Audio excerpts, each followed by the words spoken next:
եղբայրներ, Աբրահամի տոհմի որդիներ և ձեր մեջ նրանք, որ Աստծուց երկնչում են, ձեզ ուղարկվեց փրկության այս խոսքը.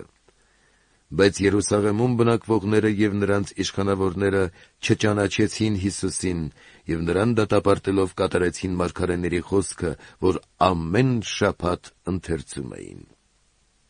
Եվ մահվան արժանի ոչ մի հանցանք չգտնելով,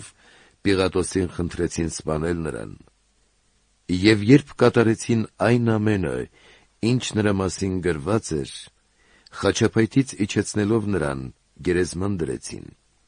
Բայց Աստված մեռելների ցարություն տվեց նրան, որ բազում օր էր երևաց նրանց, որոնք նրա հետ Գալիլեայից Երուսաղեմ էին բարձրացել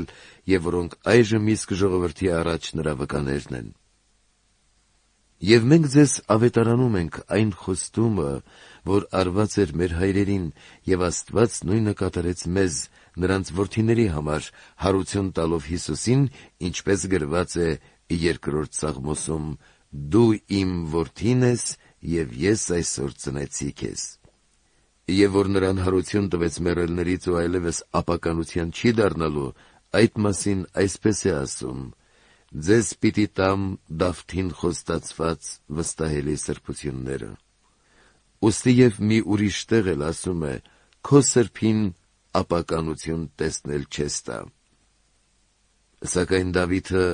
իր սերնդի ժամանակ ծառայեց և Աստծու կամքով վախճանվեց ու ավելացավ իր հայրերի վրա, և նրա մարմինը ապականություն տեսավ։ Բայց Հիսուս, որին Աստված հարություն տվեց, ապականություն չտեսավ։ Եղբայրներ, թող ձեզ հայտնի լինի,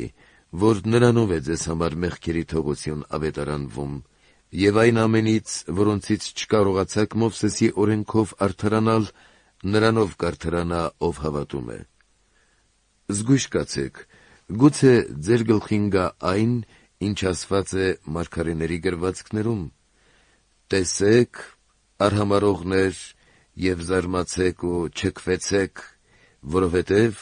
ես ձեր օրերում մի գործ եմ կատարելու,